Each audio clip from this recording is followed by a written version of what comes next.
no vamos a variarnos de libro, vamos a estar enfocados en Filipenses 1, pero teniendo en cuenta la primera lectura, que fue Hechos 16. ¿Por qué?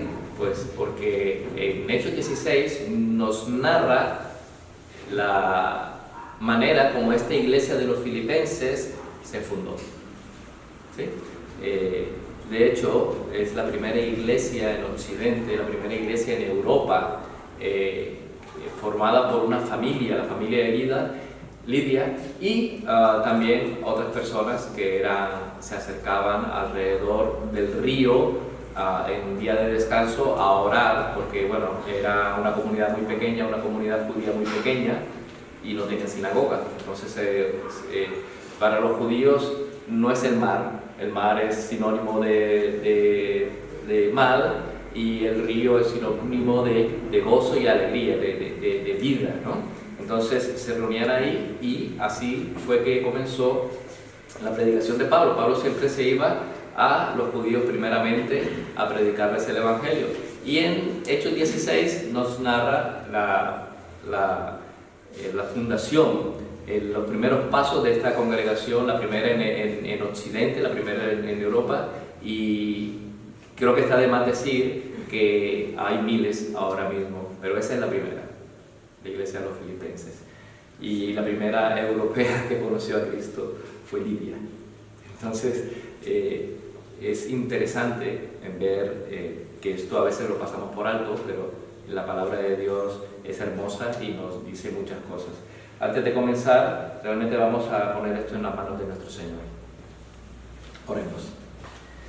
Señor y Padre, hoy en día, Señor, 2000 años después, esta congregación recuerda, Señor, a la primera mujer, primera iglesia en esta tierra, Señor, de Occidente, de Europa. Y queremos glorificarte, Señor, porque el trabajo no ha sido en vano, porque estamos aquí, Señor. Gracias, Padre. Te pedimos que así como tú impulsaste esa obra, impulses esta para que tu nombre se siga extendiendo a toda criatura. Te alabamos, te glorificamos y pedimos tu guía, Señor, en el nombre de tu Hijo amado Jesucristo. Amén. Amén. Bien, entonces, ¿quiénes eran los filipenses?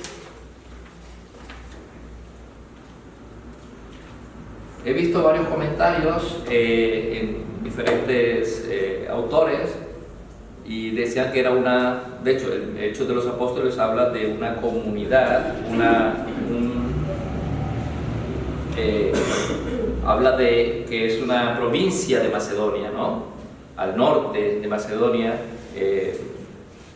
a 15 kilómetros de Samotracia y Neápolis, en aquella época, lo que hoy en día se conoce como Grecia, ¿sí? Justo ahí había un grupo de judías. Eran judías porque eran mujeres las que estaban congregándose alrededor del río en día de reposo, y Dios preparó el corazón de una mujer llamada Lidia, quien no solamente estuvo atenta a la nueva enseñanza, sino que también recibió la gloriosa salvación de nuestro Señor Jesucristo. Como había dicho antes, es la primera convertida en Europa, y también lo hicieron más tarde sus familiares.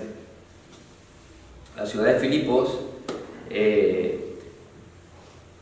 era una ciudad puerto, una ciudad en el camino de una ruta comercial del Imperio Romano. Fue fundada por el padre de Alejandro Magno, Felipe II, por eso lleva el nombre de Filipo, en el año 357, más o menos. Y en el año 31 a.C. se fue considerada como una colonia romana.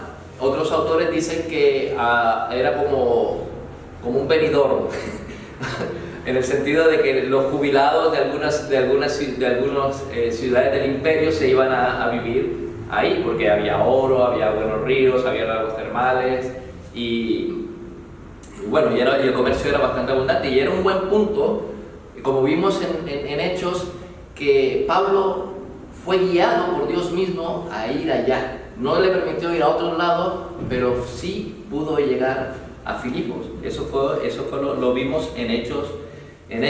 Pero vemos ahí que en Hechos de los Apóstoles, estos hermanos, Pablo, Timoteo, seguramente Silas y seguramente Lucas, que era el escribano, el que escribió Hechos de los Apóstoles, predicaban el Evangelio y tuvieron oposición. Fueron encarcelados. Sin embargo, en medio de esas circunstancias, cantaban y oraban, en medio de dificultades. Y hay algo que es muy interesante que dicen Hechos, es que los presos les oían. De esa situación adversa surgió la iglesia de Filipos, la iglesia de los filipenses. La carta a los filipenses es una carta que se escribió 10 años después de que se fundó esa iglesia, y habla, como vamos a ver ahora mismo en Filipenses capítulo 1, versículo 1 y 2, que es la salutación, nos habla de que ya la iglesia está plenamente constituida. Dice que siervos de Jesucristo, a todos los santos en Cristo Jesús que están en Filipos con los obispos y diáconos. Quiere decir que allá hay una organización eclesial, una estructura desde el principio, que quiere decir que la iglesia ha prosperado, ha crecido y se ha organizado de esa manera, que ya tenían obispos, o sea, ancianos o predicadores, y diáconos que se encargaban de las cosas comunes, de las necesidades de los otros hermanos, que, bueno, no ha variado mucho en lo que hacemos nosotros aquí, de limpieza del local, estar preocupados porque, bueno, no falte nada, instalación, bueno, todas estas cosas que los diáconos, por lo general, hacen, que no tiene que hacer el pastor. El pastor se tiene que dedicar a la predicación, la enseñanza y la oración. Entonces vemos que la iglesia estaba plenamente constituida, y dice en este saludo, dice: gracia y paz a vosotros de Dios nuestro Padre y del Señor Jesucristo. Las circunstancias por las cuales esta iglesia se constituye son variadas, pero los eventos más sobresalientes en nuestra historia y en la historia y las experiencias en la historia de la Biblia nunca o casi nunca se suceden en situaciones favorables. ¿Qué quiero decir con esto? O sea, no siempre tenemos que estar bien para que se sucedan con éxito las cosas del Señor, la obra del Señor. Aquí surgió una iglesia, la primera iglesia en Europa, en un mundo corrompido como era el Imperio Romano. De hecho, cuando estábamos leyendo Hechos 16, vemos que se enojaron por ellos porque eran judíos, pero no sabían que eran romanos también. Y los azotan, los encierran, porque si hubiesen sabido que eran romanos, no los azotan ni los encierran. Entonces quiere decir que había una situación adversa que Dios permitió para que la iglesia naciera. Estaban en prisión, estaban azotados, estaban encerrados, dice que habían sido amarrados con un cepo, ¿no? O sea, al pie, encerrados, amarrados con cepo, a oscuras. No hay luces de noche como tenemos hoy en día, oscuras, y estaban cantando y alabando al Señor. Esa situación adversa permitió que la iglesia naciera, la iglesia de Filipos. No haya, lo podríamos ver en otras partes, no sé, Hebreos 11, podríamos ver cómo la iglesia, cómo el pueblo de Dios, en medio de las circunstancias, proclamó su fe, de las dificultades, y muchos de ellos no vieron a Cristo como lo estamos viviendo nosotros hoy, pero lo vieron desde lejos. Sin embargo, son testigos de nosotros hoy en día. Entonces Pablo, en medio de esa situación, en medio de esas circunstancias, escribe esta carta, se funda la iglesia, pero ya cuando 10 años después escribe aquí a los filipenses, escribe desde una prisión. Pablo está preso en una prisión. Está preso, posiblemente lo más probable que haya sido Roma, aunque hay unos eruditos que sitúan que podría haber sido o Roma o Efesios, en la prisión de Efesios. Pero cuando habla del pretorio, cuando demuestra aquí en el pretorio, luego lo veremos, implica de que estaba hablando de si el pretorio, la guardia pretoriana, quiere decir que son Roma. Guardia pretoriana en el imperio, Roma, lo especifica luego más adelante, que ya vamos a ir ahí, pero nos vamos a dar cuenta en esta carta a los filipenses que en medio del dolor es mejor cantar, es mejor gozarse.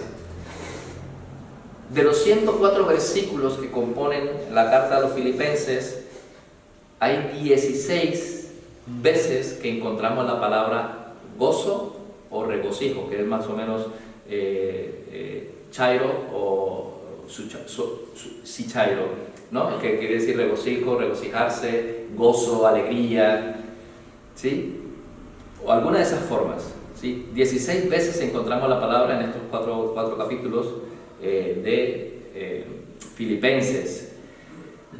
Y Pablo amonesta, porque siempre dice, regocijaos. O sea, es una orden. Regocijaos en el Señor. Regocijaos. A pesar de las circunstancias, como dice el capítulo 1. A pesar de las personas, como dice en el capítulo 2. A pesar de las cosas, como dice en el capítulo 3 de Filipenses. Y a pesar de las preocupaciones, como culmina la carta a los filipenses. Entonces esta carta la podríamos ver, hago esta larga introducción porque voy a enseñar el libro de Filipenses, la carta a los filipenses, en la medida que vaya, el Señor me permite venir a predicar aquí. Entonces hoy va a ser un poquitico la introducción más larga, pero ya las demás introducciones, ya después la introducción será solo un repaso. ¿Cómo se compone esta carta? Capítulo 1 trata de magnificar a Cristo, ¿sí? El capítulo 2 trata de imitar a Cristo. El capítulo 3 trata de conocer a Cristo. Y el capítulo 4 es gozando a Cristo. En el capítulo 1, bueno, vemos el prólogo y la saludación, y luego la gratitud por la iglesia, que es del versículo 3 al 8, y hay una cuádruple petición, versículos 9 al 11. Ahora sí, vamos a entrar en detalle. Dicho esto, es el propósito de la carta, el propósito real de la carta, escrita a estos hermanos de Filipos, está encerrado de esta manera. Primero era proveer información acerca de su condición de la cárcel en Roma, que eso lo dice en el versículo 12. Dice, quiero que sepáis, hermanos, que las cosas que me han sucedido han redundado más bien para el progreso del Evangelio. Está hablando del versículo 13, de tal manera que mis prisiones se han hecho patentes en Cristo en todo el pretorio y a todos los demás. Aquí dice la palabra pretorio, quiere decir que estaba con la guardia pretoriana. Sabéis que él no estaba en prisión, sino que estaba en una casa vigilado por unos guardias. Un guardia cada 6 horas atado a su pie. Eran 4 guardias al día, 4 personas a las que les podías predicar el Evangelio durante 6 horas. El apóstol Pablo no perdía el tiempo. No perdía el tiempo, estaba gozoso por un cepo, porque tenía a alguien que no se le podía escapar y le podía predicar el Evangelio. O sea, es un escenario que nos podría parecer, wow, yo estaría quejándome. Échate un poco para allá, muchachos. ¿Sabes, no? Pero Pablo no, Pablo se gozaba. Pablo, aún en medio de estas circunstancias, Pablo les decía, gozaos, regocíjense en Cristo Jesús. Cristo es vuestro gozo, les decía. Entonces aquí vemos que una de las características de los propósitos era proveer información acerca de su situación en la cárcel. El segundo propósito era expresar su gratitud por la ayuda que los filipenses le dieron a Pablo por medio de Epafrodito. Eso está en el capítulo 4. Cosa que también se acordaron de que Epafrodito se había enfermado hasta casi morir, y ellos estaban muy preocupados. Por eso Pablo envía esta carta con Epafrodito para devolvérselo, decirle, les devuelvo al amado Epafrodito, que estabais tan preocupados por él, porque estaba a punto de morir, pero está bien, y aquí envía la carta que es la que estamos leyendo hoy. Epafrodito llevó esta carta de Roma a Filipos. Es bonito, porque los filipenses le llevaron dinero y ayudas económicas a Pablo a Roma. Y Epafrodito vuelve llevando esta carta de agradecimiento. La tercera cosa que trata de corregir es, de propósito, había un conflicto personal que existía entre dos creyentes, Evodia y Síntique. Estaban ahí, había un roce. Pero él les dice que son compañeras de milicia, junto con Epafrodito, Timoteo y otros hermanos. Entonces trata de que se solucione esa situación adversa, ese conflicto que hay entre dos hermanas, dos hermanos. Ese es el tercer punto. Y el cuarto, y es el más importante, es acentuar la importancia que es el más importante, no es el menos importante, pero los otros no es que no sean importantes, es que este es realmente importante, porque ese es el centro de todo Filipenses. Es acentuar la importancia de lo que podría decirse, como se dice en griego, kenosis, vaciamiento, literalmente. Cuando decimos Cristo se despojó a sí mismo y tomó forma de siervo. Cuando habla de despojó, se vació a sí mismo. Y eso está en el capítulo 2, versículos 5 al 8. Ese es el cuarto propósito y el más importante de acentuar esa importancia del despojamiento de Cristo, que el cual, siendo en forma de Dios, no estimó el ser igual a Dios como cosa a que aferrarse, y se humilló, tomando forma de siervo, forma de humano, y se volvió a humillar hasta la muerte. Esa es la doble humillación de Cristo. No fue una sola, fueron dos humillaciones. Se despojó de su estado en eternidad para tomar forma de siervo, primera humillación, y luego morir en la cruz por personas pecadoras como nosotros. Doble humillación. Y esa es la parte más importante de esta carta. Aunque el énfasis de Pablo es más experimental, muestra mucho amor en esta carta, mucho cariño en esta carta. Versículo 1 y 2.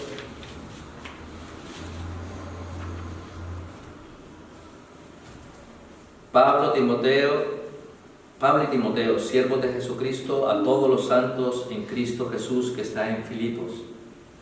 Con los obispos y diáconos, gracia y paz a vosotros de Dios, nuestro Padre, y del Señor Jesucristo. Aquí hay una filiación. En Hechos 16, Jesucristo dice: id y predicad el Evangelio a toda criatura. El que creyere será salvo. El que creyere será hijo. El que creyere será heredero y coheredero con Cristo de las promesas del futuro, de las promesas de vida eterna. Aquí Pablo está haciendo, en este detalle, está siendo muy específico. Y hay algo que hay que aclarar. El hecho de que digamos todos somos hijos de Dios le quita importancia al hecho de que no todos podemos decir todos somos criaturas de Dios, pero no podemos decir todos somos hijos de Dios. Y Pablo viene y lo dice aquí. Habla de la filiación. Le habla de santos, quiere decir, criaturas que han sido apartadas para ser hechas hijos en Cristo Jesús, que están en Filipos. Gracia, porque por gracia sois salvos, y paz, la paz que el mundo no da, es la que el Señor nos da. De nuestro Dios Padre, ahí está la filiación, Dios Padre, Padre nuestro, Padre de aquellos que han creído en Cristo Jesús como Señor y Salvador, como lo hizo Lidia, como lo hizo luego su familia, como lo hizo el carcelero y como seguramente lo hicieron muchos que estaban en esa prisión ese día que Pablo bautizó al carcelero y comió con él. Pablo enfatiza este aspecto porque es importante. Si hay alguna persona que no es cristiana, que no ha conocido a Cristo como su Señor y Salvador, que no se ha arrepentido, no puede decir, soy hijo de Dios. No podemos engañar de esa manera, porque no va a haber la magnitud de su necesidad de ser hecho hijo de Dios para gozar de una eternidad. Y Pablo lo sabe perfectamente. Dice, doy gracias a Dios, versículo 3, doy gracias a mi Dios siempre que me acuerdo de vosotros, siempre en todas mis oraciones, rogando con gozo por todos vosotros. Pablo utiliza aquí siempre y todos, ¿sí? Rogando siempre por todos vosotros. Quiere decir que la iglesia en su conjunto, como dice el versículo 4, es fervorosa. Su oración era persistente y continua en ellos, por todos vosotros. Todos vosotros y siempre. Como dice aquí 3, ¿no? Siempre en todas mis oraciones, rogando con gozo por todos vosotros. O sea, por todos los hermanos de la iglesia, por todos los santos de Filipos. Esto incluía a los obispos y diáconos, por todos vosotros, hijos de nuestro Padre Dios, en el nombre del Señor Jesucristo. Versículo 4.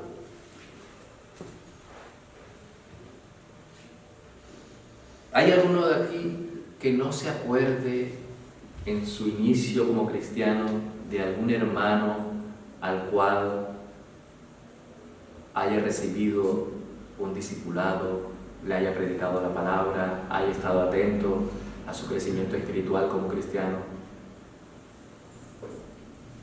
Oráis por él. Oramos por aquellos hermanos que en algún momento de nuestra vida impía se acercaron y no sabe, seguramente ya habían orado por nosotros, pero se acercaron luego y nos proclamaron la palabra y nosotros creímos por medio de ellos. Nosotros decimos nuestros padres espirituales. ¿Nos acordamos de ellos en nuestras oraciones? ¿Nos acordamos de aquellas personas que han sido realmente importantes en el camino de la salvación, en nuestras vidas? Pues Pablo se acuerda, rogando con gozo por todos vosotros.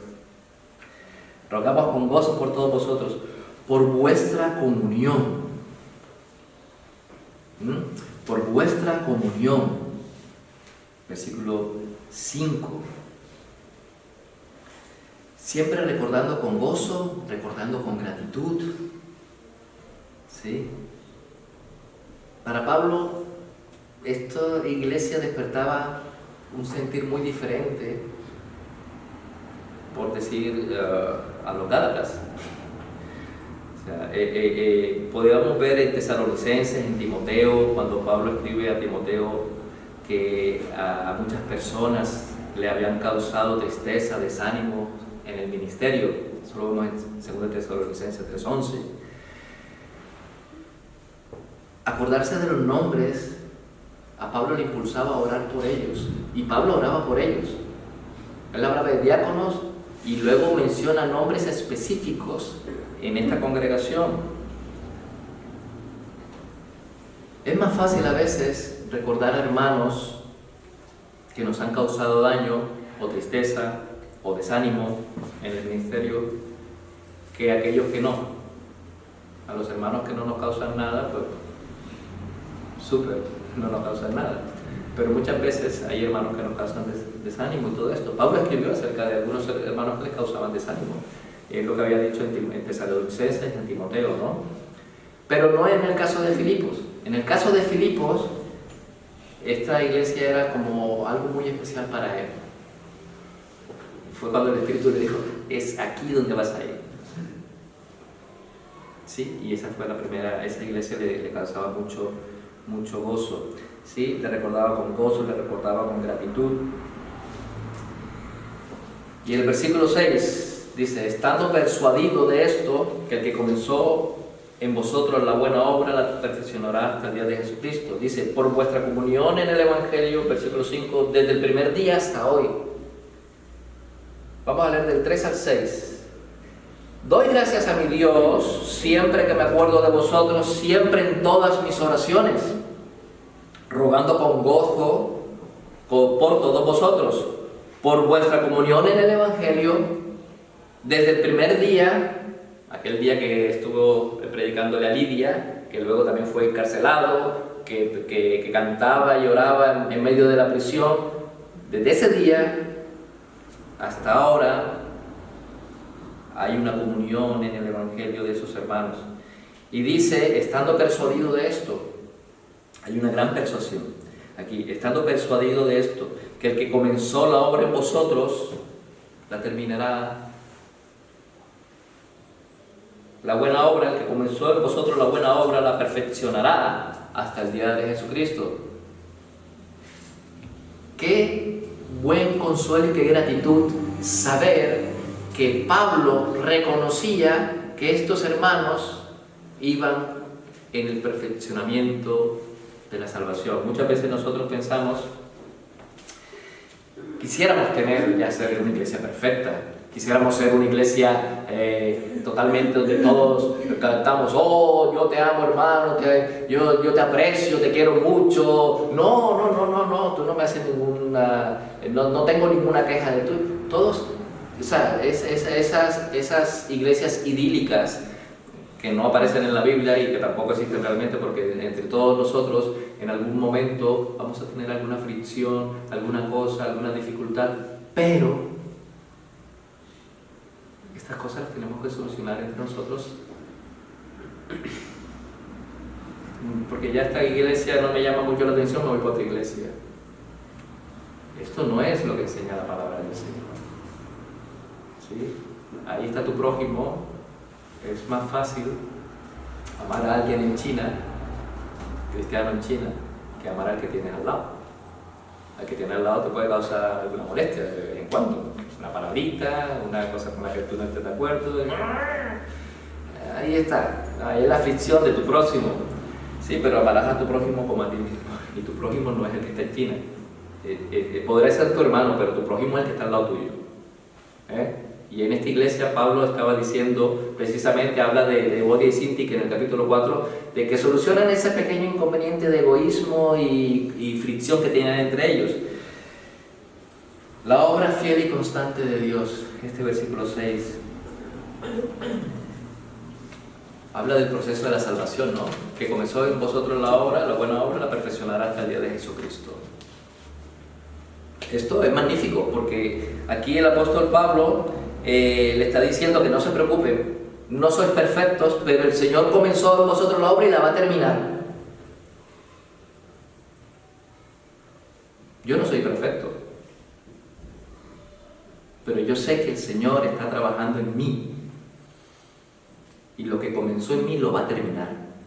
Tengo la certeza de que la palabra me enseña que esto es así, y esta misma certeza os digo a vosotros, hermanos de aquí, amados hermanos de la iglesia del Arenal, que el que comenzó en vosotros la obra la perfeccionará hasta el día de Jesucristo. No sois perfectos, pero vais a ser perfectos. Aún tenemos dificultades en nuestras vidas, aún tenemos fricciones. Que levante la mano el que no tenga fricciones aquí. No hagan eso, por favor. No levanten ninguna mano. No nos pongamos felices levantando y ponernos en evidencia. No, todos tenemos dificultades, todos pasamos por fricciones, todos pasamos por cosas, por cargas en nuestras vidas. Muchas veces hay cosas que no nos gustan de otros hermanos, y no tiene por qué gustarnos todos, ¿no? Pero tenemos que aprender a amarnos con un amor inefable, teniendo en cuenta que el que comenzó la obra en mí la terminará, pero también lo hará en ti. ¿Sí? No podemos esperar que la salvación y el gozo y la eternidad y la perfección la tengamos aquí mientras estemos en este cuerpo corruptible. Versículos 7 y 8. Como me es justo sentir esto de todos vosotros por cuantos tengo en el corazón y en mis prisiones y en la defensa y confirmación. Todos vosotros sois participantes conmigo de la gracia. Aquí había un profundo sentir de Pablo por esta iglesia. Consideraba justo, correcto, adecuado sentir este amor por ellos. Seguramente estaba en su corazón la ofrenda que había recibido de ellos por medio de Epafrodito, que les había hecho partícipes de su estancia en prisión, los había sentido junto a él en la defensa y confirmación del Evangelio. Quiere decir que Pablo estaba en una necesidad. Pablo estaba preso por causa del Evangelio, por causa de Cristo, y los filipenses lo sabían y decían: vamos a ayudar a este hermano que está preso por causa de Cristo para que la palabra de Dios se extienda en su situación, en sus circunstancias. Y Pablo era agradecido, y estaba agradecido con estos hermanos porque lo sentía junto a él, y por eso le decía: me es justo sentir esto de vosotros por cuanto os tengo en el corazón y en mis prisiones y en la defensa. Os tengo en la defensa y confirmación del Evangelio. Todos vosotros sois participantes conmigo de la gracia. Pablo estaba teniendo una gracia. ¿Cuál es la gracia de Pablo? Estar preso. Estar preso predicando el Evangelio a la guardia pretoriana, a la casa del César y a otros presos. Y los filipenses, con su ayuda, eran participantes de esta gracia con Pablo. Versículo 8: porque Dios me es testigo de cómo os amo a todos vosotros con el entrañable amor de Jesucristo. Había un lazo que les unía. La traducción literal sería las entrañas de Jesucristo. Antiguamente se consideraba las entrañas, o sea, las vísceras y esto se consideraba como el asiento de las emociones, ¿no? Te amo con el corazón, pues el corazón solo palpita y pero bueno, habla de esa sensación que nosotros incluso utilizamos ahora, ¿sí? Desde lo más profundo de mis entrañas, y por decirlo en unas palabras menos entrañas, digamos tripas o vísceras o cosas de estas. En aquella época las entrañas, las vísceras, todo se consideraba como el asiento de las emociones. También lo dice en Jeremías 4. La comunión en el Evangelio, mencionada en el versículo 5, mantiene una relación constante desde el momento que él le predicó el Evangelio a ellos, el primer día que oyeron el Evangelio, hasta 10 años después, cuando escribe esta carta. La relación del apóstol Pablo con los filipenses era una relación de padres a hijos, de hermanos, de colaboradores en la expansión del Evangelio. Luego versículos 9 al 11 dice: y esto pido en oración, que vuestro amor abunde aún más y más en ciencia y en todo conocimiento, para que aprobéis lo mejor, a fin de que seáis sinceros e irreprensibles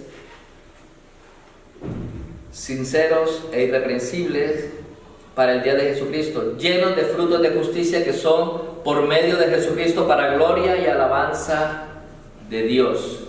Veamos. 4 son las peticiones que Pablo presenta al Señor al recordar a los filipenses. Esta también se podría tomar de manera personal.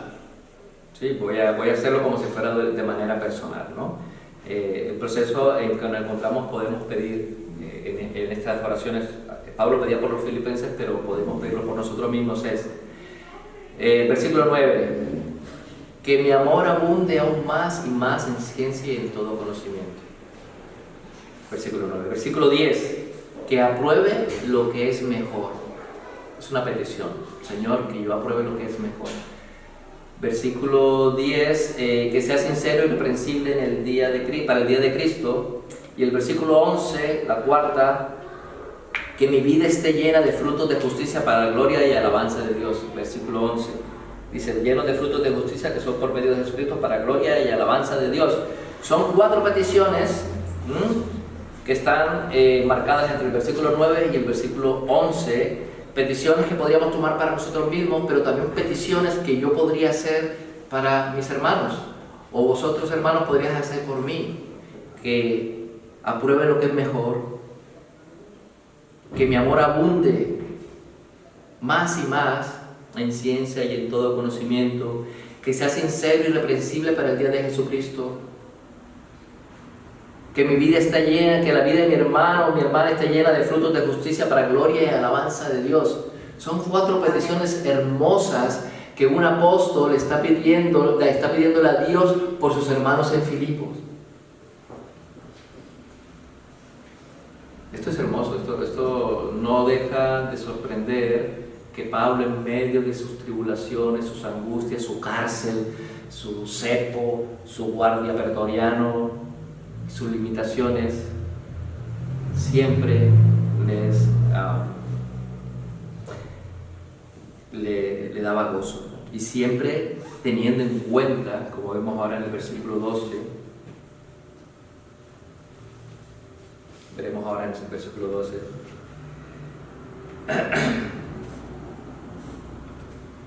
versículo 10 dice así, para que aprobéis lo mejor. ¿Qué es aprobar lo mejor? Con ciencia y conocimiento, ciencia y conocimiento. Aprobar lo mejor con ciencia y conocimiento, o sea, con conocimiento de causa y conciencia. Dice, aprobar lo mejor, que es lo especial de lo común, lo indispensable de lo secundario. Hay cosas indispensables, hay cosas secundarias, hay cosas especiales y hay cosas comunes. Y lo mejor de lo bueno.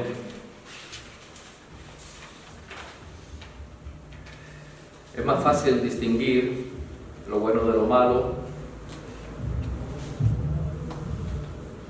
o más o menos lo limpio de lo sucio, y lo blanco de lo negro. Eso es más fácil distinguir. La palabra que aquí utiliza, lo mejor, diafero, mejor que, distinguir entre lo que es común a aquello que es excelente. Eso es como hacer un juicio entre lo que es meramente bueno, está bien, y lo que es superior.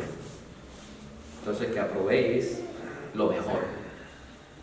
Hay cosas buenas, pero hay cosas que son excelentes. Pues aprueba lo mejor, aprueba lo que es excelente. ¿Sí? Entonces, esto ya entra dentro de la categoría de tu conciencia delante de Dios, de aprobar entre lo que es bueno y lo que es mejor. Pues quédate con lo mejor. ¿Sí? Estamos hablando del reino de Dios. No que si te vas a ir a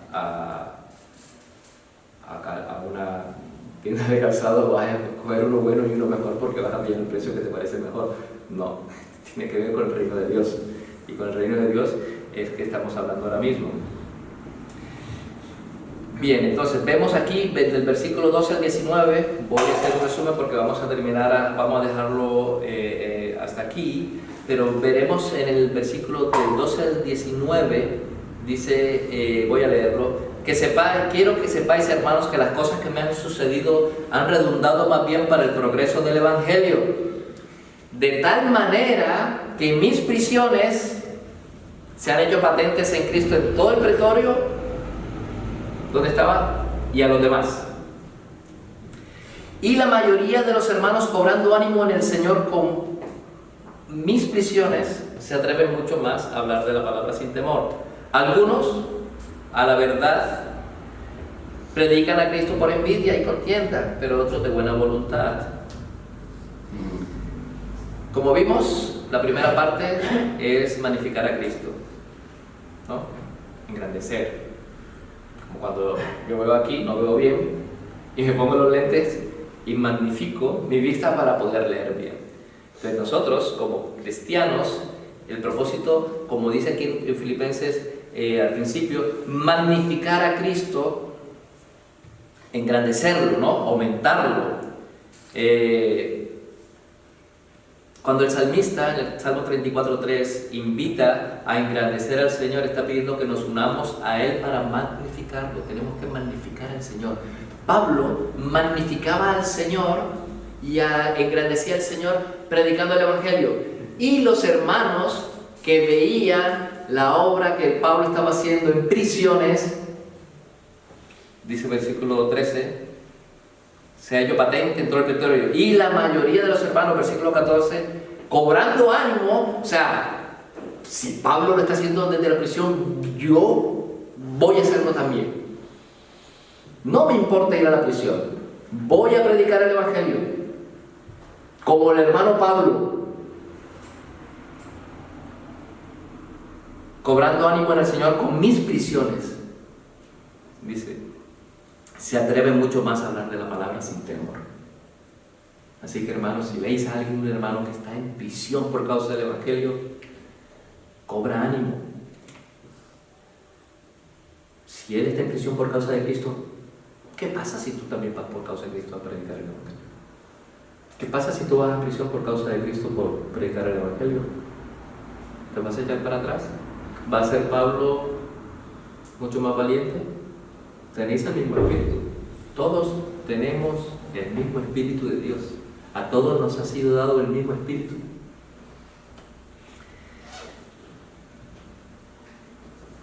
Magnificar al Señor es el mismo sentir de Juan Bautista cuando expresó: es necesario que Él crezca y que yo mengue. En la lista de nuestras prioridades, en lo que podemos escoger de lo bueno y lo mejor y esto, el Señor tiene que ser el primero. Amén. En los momentos de alegría, el primero. Tiene que ser el principal motivo de nuestra alegría. En las tristezas y sufrimientos, ha de ocupar la primacía. Pablo escribió a los Colosenses para que Cristo en todo tenga la preeminencia. En todo, en nuestras alegrías y en nuestros sufrimientos, en nuestras prisiones, en nuestro dolor.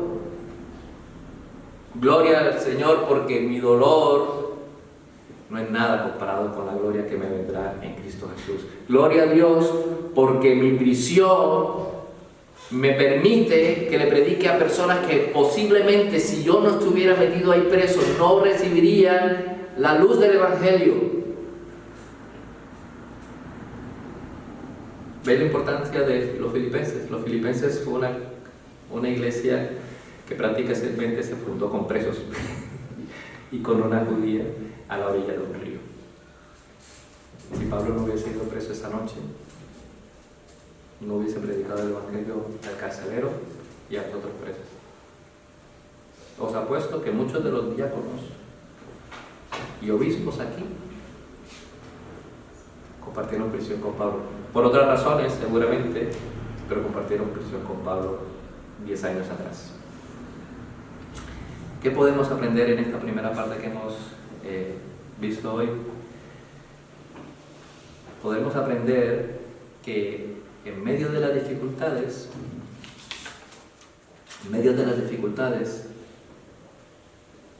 debemos magnificar a Cristo en el sufrimiento. Amén. Porque el sufrimiento también redunda para el progreso del Evangelio.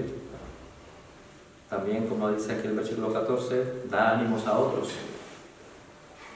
Y entre el versículo 15 y 19 nos dice que provee medios para que Dios obre, ¿no? Hay otros que predican por amor al Señor y otros por envidia. Pero bueno, son medios de predicación. Por uno, por cualquier motivo, Dios está proveyendo los medios para que se predique. Y esto, el sufrimiento, versículos 29 y 30, quiero que lo leáis conmigo. Versículos 29 y 30 es un medio de fortaleza y madurez. Magnificar a Cristo a través del sufrimiento es un medio de fortaleza y madurez. Versículos 29 y 30 dice: porque a vosotros os es concedido a causa de Cristo, no solo que creáis en Él, sino también que padezcáis por Él, teniendo el mismo conflicto que habéis visto en mí y que ahora oís que hay en mí. El sufrimiento, las dificultades, vienen también como parte del kit de salvación. Y no solamente se os ha concedido que creáis en Cristo, también se os ha concedido que padezcáis por Él.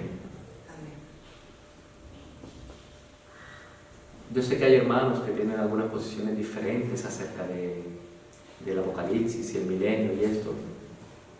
Os quiero ser sincero, no vais a librar de ninguna tribulación.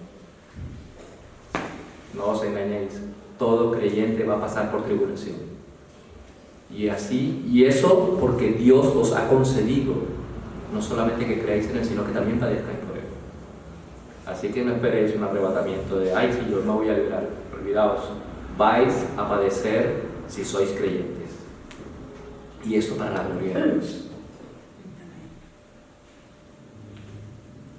Entonces, nuestra petición como creyentes, como cristianos, para esta primera parte del primer capítulo, es que el Señor nos dé ciencia y conocimiento,